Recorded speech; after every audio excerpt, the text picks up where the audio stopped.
Very good morning friends. आज हम लोग एक अलग ट्रिप के बारे में जानकारी देंगे। जैसा कि मैं अब ट्रैवलिंग ब्लॉग्स बनाता हूं, तो आपको काफ़ी मज़ा आने वाला है इस ट्रैवल ब्लॉग को सुन के। और इसमें आपको कंप्लीट जानकारी मिलेगी दार्जिलिंग से बनारस के लिए।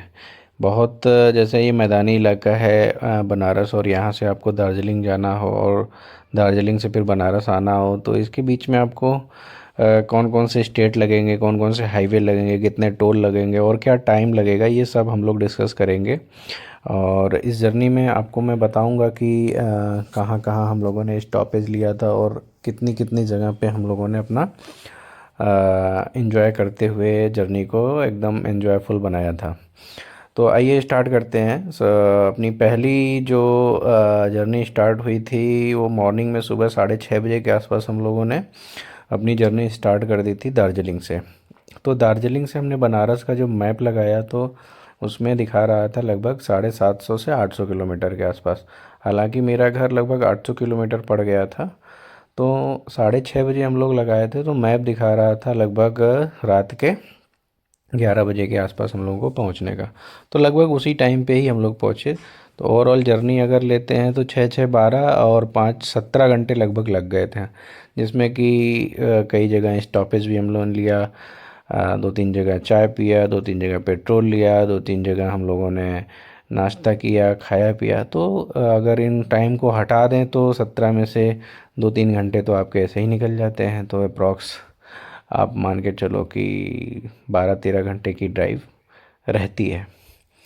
और जब आप दार्जिलिंग से चलते हो तो दार्जिलिंग से आपको 110 नंबर का एक हाईवे मिलता है, और उस हाईवे को आपको कंटिन्यू रखना है। और वो हाईवे आपको लेके आएगा सिलीगुड़ी, जो कि दार्जिलिंग से 80 किलोमीटर्स के डिस्टेंस पे है। तो इस 80 किलोमीटर के डिस्टेंस में हम लोगों ने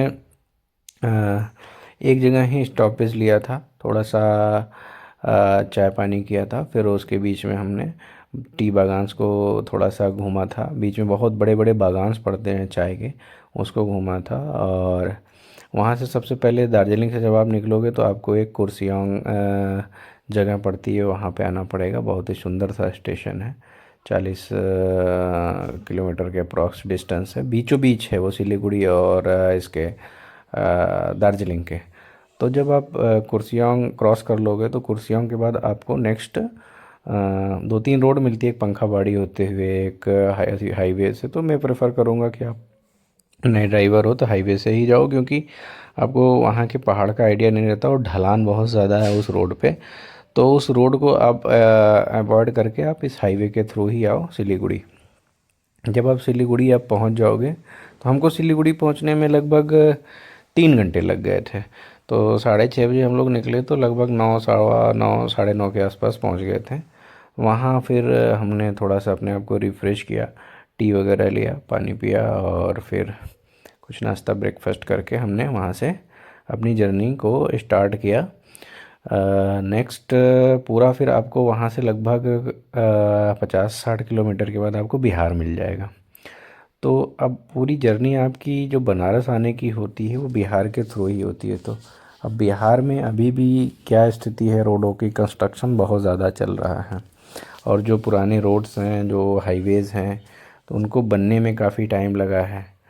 तो मतलब पुराने बने हुए हैं मेरे कहने का मतलब। तो वहाँ पे रोड भी थोड़ी अच्छी नहीं है। अभी आपको आगे वीडियो में दिखेगा वो चीज़, तो वो मैं आपको दिखाऊंगा। तो जैसे ही हमने क्रॉस किया इसको और सिलीगुड़ी पहुँचे, तो वहाँ से फिर मैं आगे का व्यू आपको दिखाता हूँ सिलीगुड़ी से आगे पहुँचने के बाद। और उसके बाद फिर लोगों ने अररिया के लिए रास्ता चुना, जो कि अररिया बिहार के पास में एक पूर्णिया के पास में एक जगह है जहाँ से रोड कनेक्टेड होते हैं, कई हाईवेज़ मिलते हैं। तो अररिया आपको जाने के लिए आपको एक हाईवे मिलता है, उस हाईवे का नाम है 327 हाईवे, 327। उस हाईवे को आप पकड़ोगे तो सीधा आप आ जाओगे अररिया। तो अररिया जो जगह है वो काफ़ी अच्छी है, और हाईवेज़ वहाँ के ठीक ठाक हैं।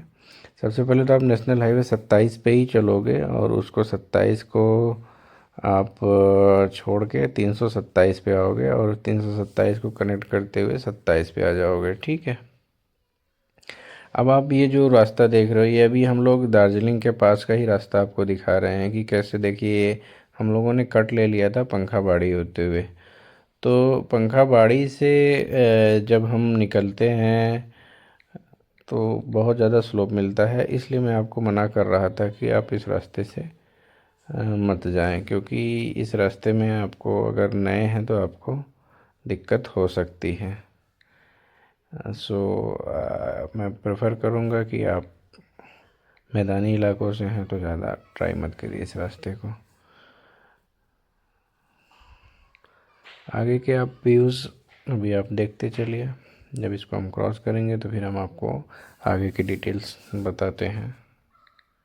तब तक आप रास्ते का मज़ा लीजिए।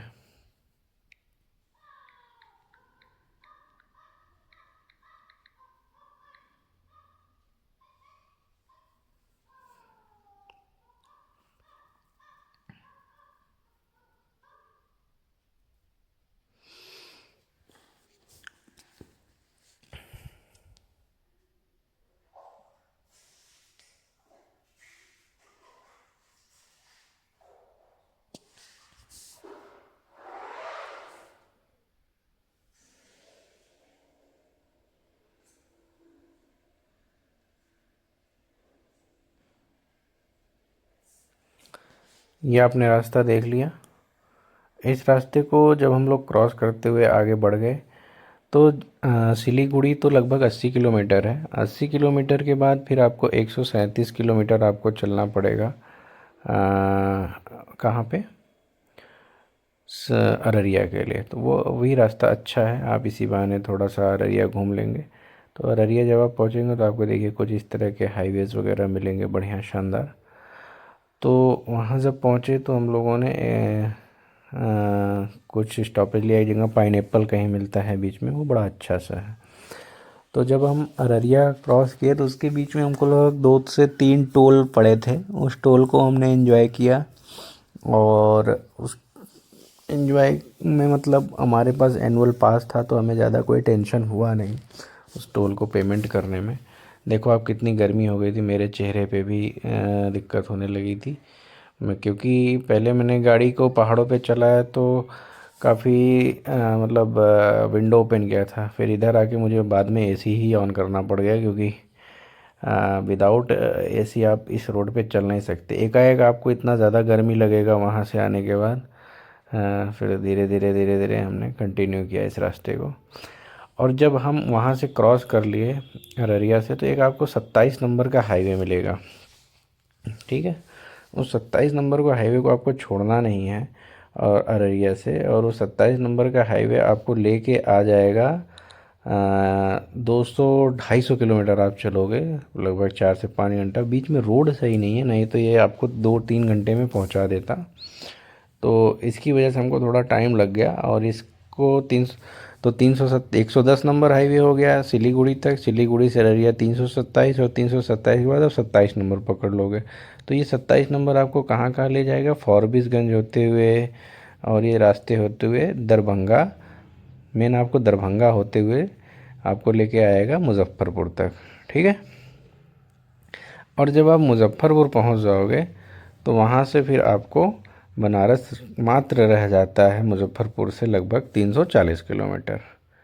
ठीक है। तो एक रास्ता है कि आप छपरा होते हुए आइए और दूसरा रास्ता है कि आप हाजीपुर होते हुए आइए। तो हम लोगों ने जो अपना रास्ता चुना था वो छपरा होते हुए चुना था।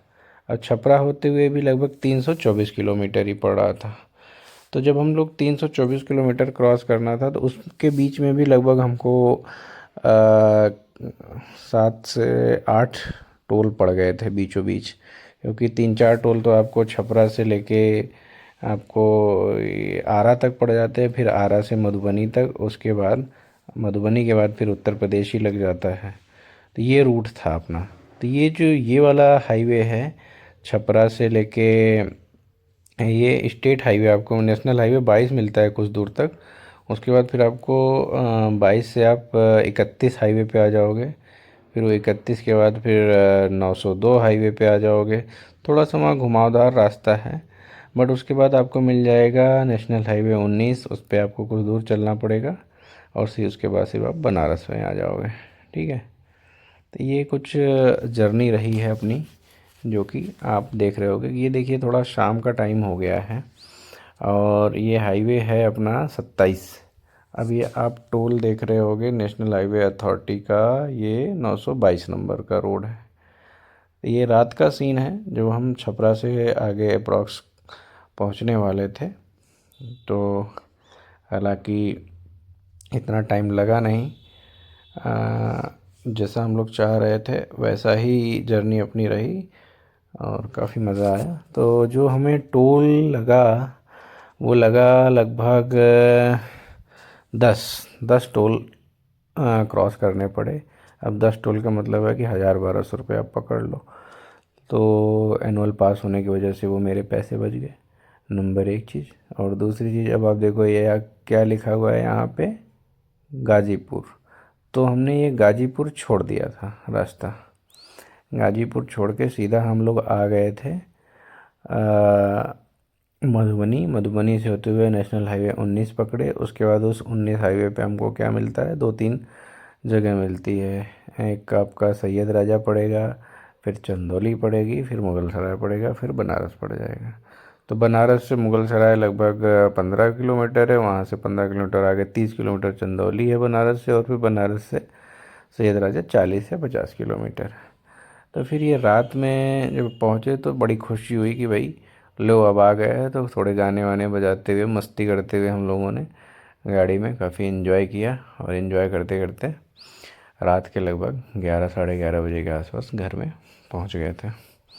तो ये जर्नी लगभग वैसे तो हमने कई दिन पहले शुरू की थी, बट इसको कंप्लीट करने में 5-6 दिन लगे। दार्जिलिंग घूमा गया। तो दार्जिलिंग में आप होटल को एंजॉय कर सकते हैं, वहाँ की ब्यूटी को एंजॉय कर सकते हैं। रोड ड्राइविंग आपको पसंद है तो ये तरह रात में आपको पूरी खाली रोड्स मिलेंगी, इनको आप एंजॉय कर सकते हैं। तो बाकी आप अगर ट्रैवलर हैं तो कनेक्टेड रहिए, कमेंट करिए, एंजॉय कीजिए साथ में। हम लोग एक बड़ी बड़ी ट्रिप को प्लान कर सकते हैं। और यूट्यूब में देखिए मैं इसलिए डाल रहा हूँ क्योंकि मुझे बेसिकली काफ़ी रिसर्च करना पड़ा था इसके लिए कि यार किस हाईवे से जाएं, कौन सा रोड अच्छा पड़ेगा, कौन सा नहीं पड़ेगा। तो धीरे धीरे मैंने तो जो भी चुना वो स्टेट हाईवे से अलावा नेशनल हाईवे को मैंने चुना, क्योंकि नेशनल हाईवे में जब आप गूगल में ऐसे मैप में डालोगे ना और उसको थोड़ा सा जूम करोगे, उसमें दोनों लेन दिखाती है, आने की जाने की। तो जिस रोड पे आने जाना दोनों दिखाए वो हाईवे बढ़िया है और वही आप पकड़ लो। उससे क्या होता है, आप स्पीड में चल सकते हो। अदरवाइज़ आपको रात में, जैसे अब मुझे छपरा से लेके आरा तक आने में 2 लेन हाईवे है, तो टोल भी वहाँ पे आपको देना है, 2 लेन हाईवे भी है, आप स्पीड में भी नहीं चल सकते हैं।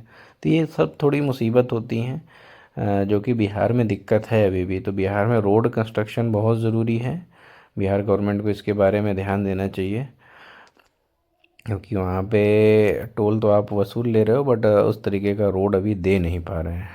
और ज़्यादा डेवलपमेंट आपको पटना से लेके इधर बनारस तक ही दिखेगा। और उधर आप अगर दूसरे रूट पे कहीं चले गए, भागलपुर और झारखंड की तरफ, तो वहाँ इतना डेवलपमेंट नहीं दिखेगा। ये देखिए हम लोग उत्तर प्रदेश में आ गए थे, और ये हाईवे देखिए अब यहाँ से आप, कितना शानदार हाईवे था और कितना मस्त नज़ारे थे।